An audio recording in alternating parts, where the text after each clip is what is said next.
to Griffon Update Sports, a student-produced show all about Missouri Western athletics.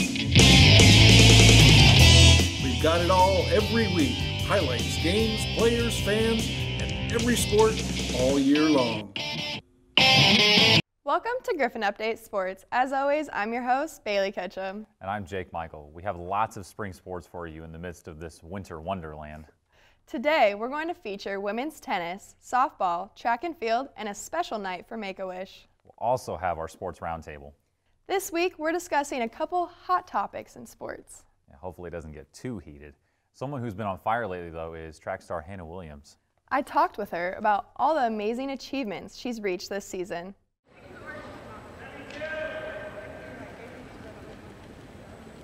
As a sophomore in only a second-year program, Hannah Williams has become the face of the Western track and field team. She is becoming the face of our program with the progress that she's made and the things that she's achieving so far. It's very exciting. It's an energy that spreads out through the rest of the team, and it's huge. It's huge. A lot of our guys and girls kind of feed off of that energy and want to emulate what she's achieving at the moment. So last year I broke some records, but I didn't feel very confident in my times and everything. But this year I'm really stoked about everything because I actually got the times that I wanted to hit, and I'm improving and not even knowing I could run that fast. So she pushes me a lot, and I really don't know what I do without her because as we're going in practice, she just keeps pushing and it makes me just go harder. And seeing what she would do, and I'd figure out how to do, I don't know, just not necessarily copy, but at the same instance, yeah, just copy what she was doing. February 9th in Maryville, Williams became the first ever Griffon to register an NCAA Division II automatic qualifying mark in the 400. I think everybody was as surprised as I was because before the race, I was like, I'm going to get low 55. I was like, my goal is 54.9. I was like, all right. So everybody's like, okay, yeah, well, you got this, Hannah. Good motivation. And then once I ran it and then realized my time, I was like, what in the world just happened? Everybody's like, no freaking way you just did that. I'm like, I have no idea how I did that either. I don't know. It's just crazy. You just was not expecting it at all. I want my record to be up there for a little while. But then I want somebody to come in and break it. But just leave it up there for a little bit. Just so I can come back and take a couple pictures and then. I have high expectations for Williams for the rest of her years here at Western. This has been Bailey Ketchum for Griffon Update Sports. She's only a sophomore and she's going to accomplish so much in her remaining years. I know, she's got a lot of time left. Someone who doesn't have much time left is Joanna Abreu on the tennis team. Yeah, she's so far away from home too. And Bailey was able to talk to her about her time here at Western.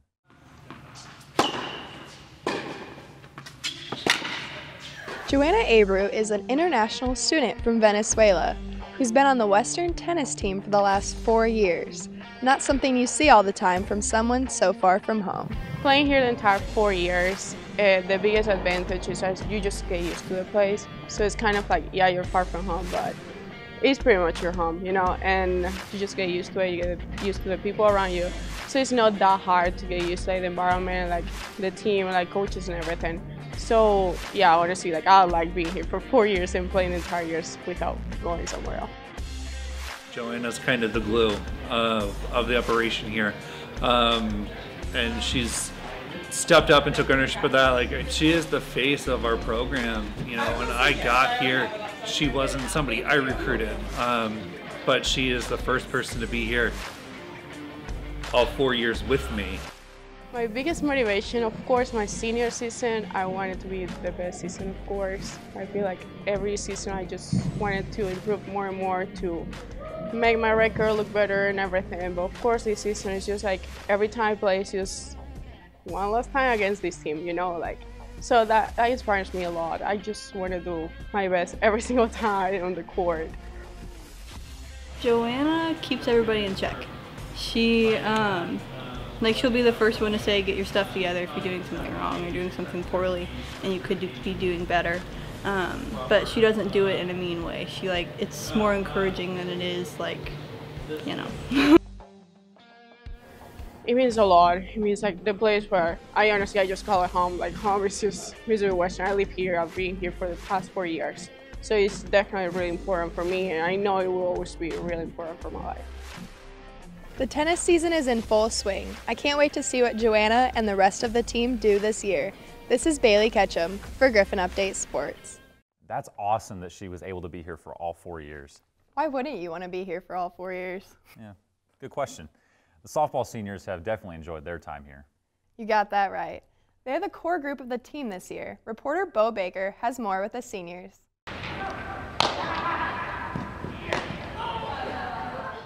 Western softball has 7 seniors on the roster this season, and they are all looking to make this season one to remember. All the seniors seem to be really bought in 100%, and I think that just leading by example is a big thing.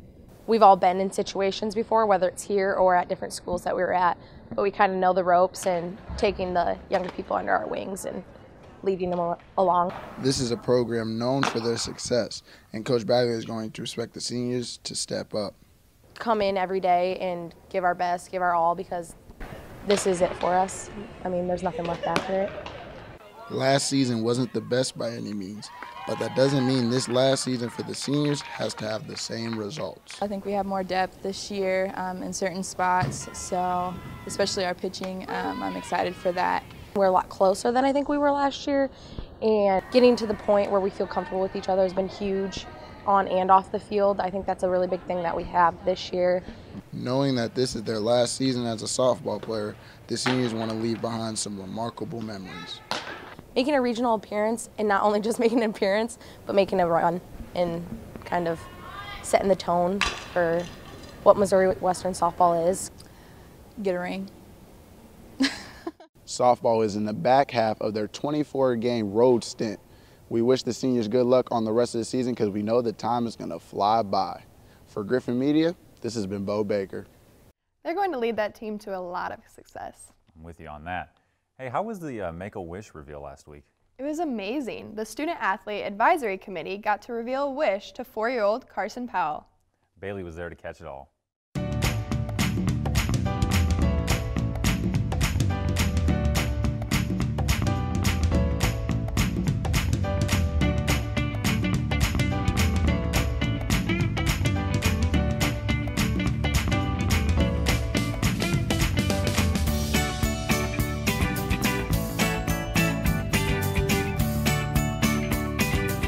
Found out that he was a Century kid, and we wanted to make it as bright and as loud and just really try to make him happy throughout the entire event. And so we came up with the idea of a rainbow, and then we decided just to make it colors for Carson and get it out throughout the campus. First of all, he's in a wheelchair, but his house isn't even wheelchair accessible. To get to the front door, you have to go up steps. So that was really, you can just tell, like, before we even got inside, how much this family needed this wish and how much it meant to them, and how they were wishing for something so basic when everyone else makes these grand gestures. You just really knew that they wanted the best for this kid and to make his time here count. By the end of the night, we had a bed made for him. We had all these colorful toys and loud sounds for him to look at, and so we didn't get to see when he came home, but the family said he really enjoyed it and he was smiling ear to ears.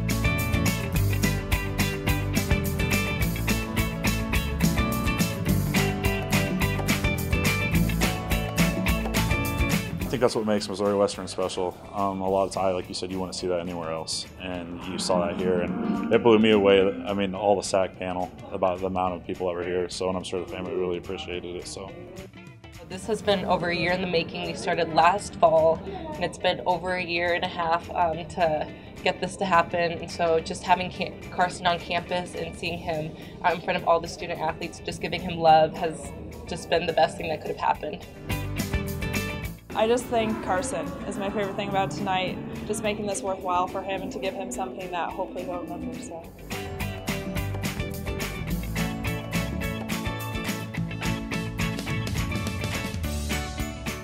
Wow, the crowd there and the support was amazing. I know. I think the family really appreciated it. We'll have more sports talk in our roundtable after this break.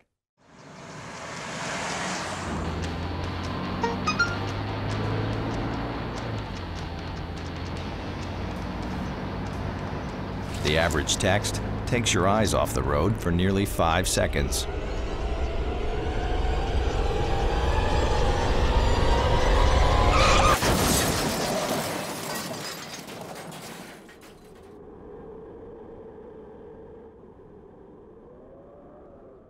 Welcome back. Jake and I are here along with reporter Tanner Cobb to talk about recent sports news. Let's start with the NFL Combine. Obviously, we know Kyler Murray is going to be one of the biggest spotlights there. Jake, what are your thoughts? Biggest question is if he's going to throw, and that to me is going to decide whether he gets that top spot over Dwayne Haskins. That's going to be a big competition between those two guys. It's not really a competition. It's just an eye test sort of thing, but obviously, quarterbacks are the biggest storyline because those are franchise cornerstone players.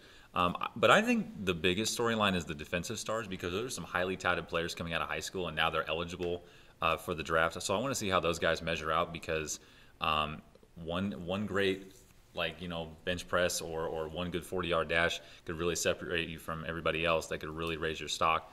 But to me, though, the way I look at the combine is that there's only so many things you can measure.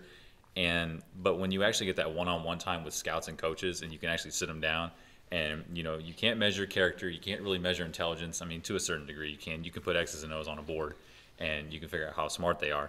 But that's going to raise questions like, can they handle pressure situations? Do they get easily flustered? Or do they, get easily overwhelmed? Or are they going to be a problem in the locker room? Those are going to be big questions after the combine, all the behind-the-scenes stuff that people don't really think about.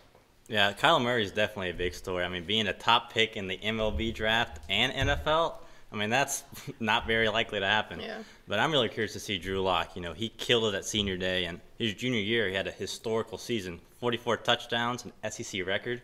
Also, number 5 in passing yards in the season for that year. This year kind of died off, 28 touchdowns to 8 interceptions. Still not that bad, but just definitely not as good as the year before. And, there's talks about Denver wanting to get him, but they just traded for Joe Flacco, so that might be different. But, I'm really curious to see how Drew Lock does in the combine. Yeah, I think it will be really interesting, the behind-the-scenes stuff, because I know a lot of teams still have a lot of concerns about Kyler Murray and kind of see, hey, is he fully in with the NFL? And, I mean, he says he is, but it's hard, when you said, MLB and NFL, I don't know what I would choose. But, yeah, I'm really excited to see Nick Bosa from Ohio State just because I think the combine's huge for him because he didn't really get to play much this season because of his injury, but he's an incredibly athletic guy. And then Drew Lock, of course, his arm strength in the Senior Bowl was awesome. So if he can continue that, I think he will be a top pick as well. But then Dwayne Haskins, it'll be interesting to kind of see who the top quarterback is because if Kyler Murray isn't throwing, then I think it'll probably be Dwayne Haskins. Mm-hmm. Yeah, Dwayne Haskins to me is the biggest question mark because we know he's a very talented thrower. He obviously put up some ridiculous stats, but we don't know what kind of athlete he is, and that's the kind of thing you have the combine for is to measure those things. But yeah, Nick Bosa is a very interesting player because he sat out for the last half of the year, and he's considered the top pick by Arizona. So we don't know how he's going to measure out. We don't know how healthy he is. You better come into the combine in shape because if you don't run the 40 that everybody thinks you're supposed to run, you lower your stock a little bit. It's not a make or break thing, but it's a platform. Yeah, for sure. But I think Josh Allen out of Kentucky, he had a really good year. Mm-hmm. I mean, he's a good defensive guy. A lot of teams are looking for a defense that's in the top of the draft. So that's a guy who actually played all year, who they kind of know more than Bosa, although his brother's a good guy. He's playing in the league right now. He's a big-time player. So Bosa could very easily follow his brother's shadows. Yeah, it'll be really interesting to see. Let's move on to another topic. One and done. Obviously with Zion's injury, people are bringing up this combo. It happens all the time, but let's talk a little bit about it. I talked about it last year, and I was, I think the rule should stand. I think that players should have to play a year in college. Yeah, in terms of the NBA, for guys like Zion and every other highly touted player, it just seems like the NBA is kind of holding out on me, and it sort of frustrates me because, why deprive a guy like that of making a great living, knowing he's already talented enough? He is. Now, some guys, being a KU guy, Quentin Grimes was the number 8 overall player, and I just don't know if the college game is even too much for him. So, Yeah, you take a risk like that if you're a GM and it turns out a guy doesn't pan out the way you think he should based on his rating, because you're going based off of guys that really don't know how those things translate to the pro game. But I just want to see these players just get their chances right away and just stop holding out on me. I want the entree, not the appetizer. You know what I mean? It's not going to ruin the college game. Okay. I think the college game will still be strong even if you take their stars away. Yeah, well, I mean, this Zion Williamson injury is kind of a freak accident. Going through your shoe, that's pretty rare. But going from high school to the NBA, it's tough. Forget about basketball for a second. He's a different story because his body type is not something that you normally But get not out of an everyone's 18. like Right. that. Not everyone's like that. You're right. That's why high school football players can't just go straight to the NFL because your body just hasn't fully developed yet. Yeah, I mean, I'm sure there's been a ton of guys who's been in the league right out of high school who really haven't succeeded. I mean, think about Kwame Brown, 2001 #1 overall pick, supposed to be this big guy, and he was a bust, really. He really was. 12 years, only averaged double digits once, was on like 7 teams. I mean, when you go from high school without the college experience, kind of learning the game and developing, you sometimes aren't able to reach your potential and be as good as you possibly could. Yeah. I mean, I feel like if this rule does get changed, I feel like there's very few guys that can go straight from high school to the NBA and make a huge impact. Yes, there are those guys like LeBron, Zion, there are those guys, but it's such a different level. Why not experience the year of college and just make your game that much better? And the thing with injury, it's for an athlete, every time an athlete steps on a court or field, you could get injured. So I don't think that should play into whether or not the rule should change at all, because injuries can happen whenever, and that shouldn't be something that is holding someone back for playing college ball. Yeah, I mean, bigger picture, God forbid that ever happened to a player like that, and then all of a sudden he goes from being the #1 overall pick to now he's a early second-round pick, whatever the case is.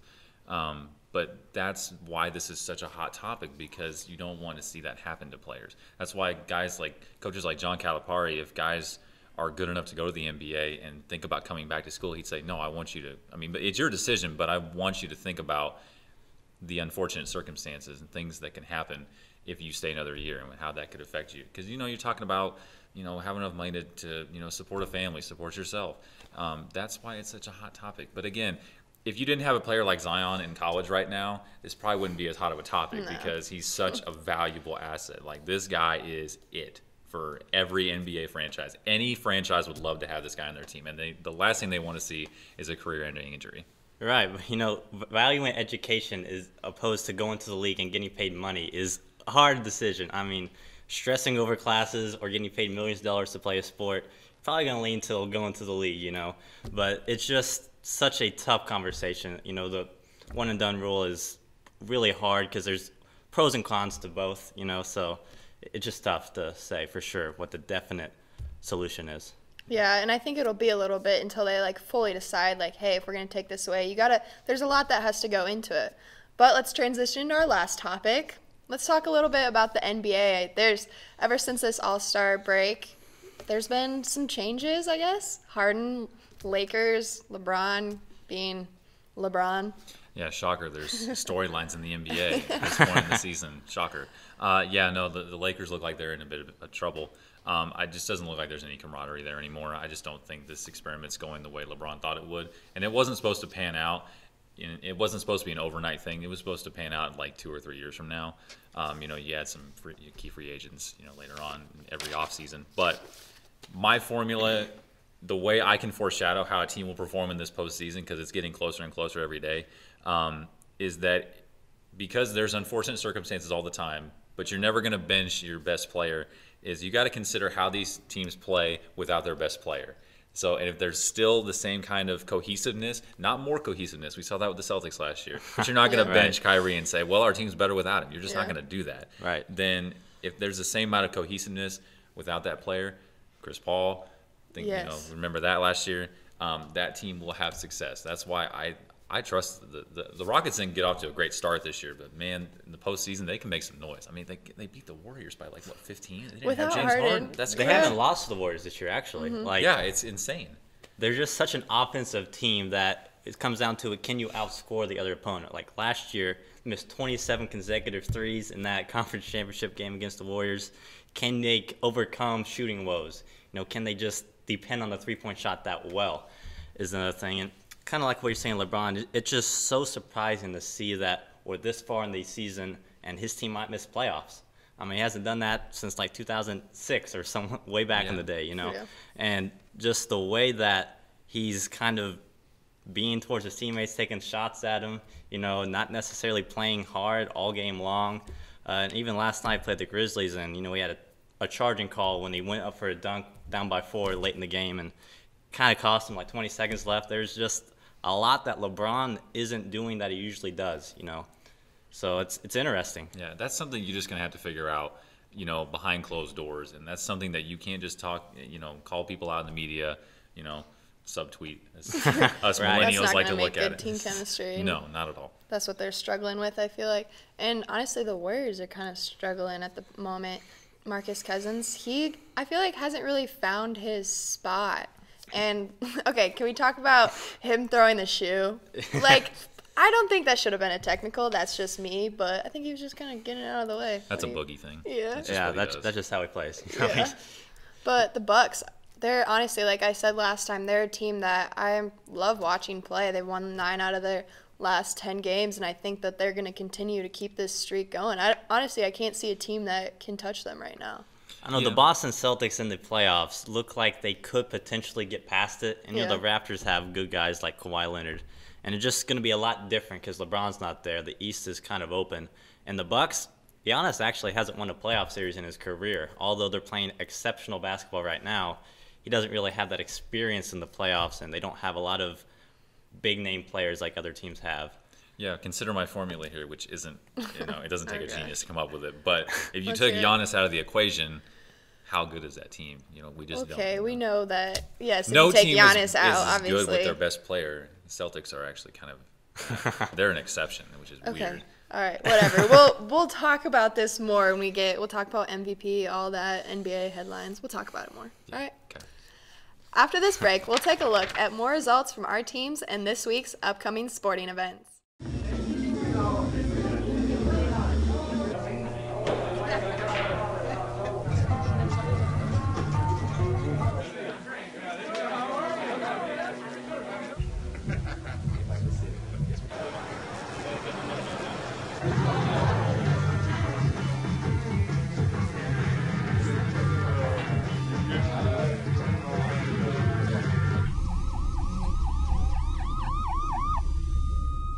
Welcome back. Before we end the show, we want to give you some updates for all Missouri Western sports. Men's basketball went 1-1, and women's basketball went 0-2 against SBU and UCM. Softball went 3-1 against Wayne State and Sioux Falls, and baseball went 3-0 against Fort Hays. Women's tennis got a 6-1 victory over Quincy, and men and women's track and field both finished 12th in the 3-day indoor MIAA championships. For the upcoming schedule, men and women's basketball play Washburn on Saturday. Baseball heads to Joplin for a 3-game series against Missouri Southern. Softball has the Mathis Zenner Memorial Invite in Joplin starting Friday, and women's tennis travel to Arkansas for 2 matches Friday and Saturday. That's all we have for you today. For more information on Griffon Athletics, check out gogriffons.com. Also, check out Bailey's Sports Report on Griffon Update next week. We've got you covered every week. From all of us here at Griffon Update Sports, thank you for watching.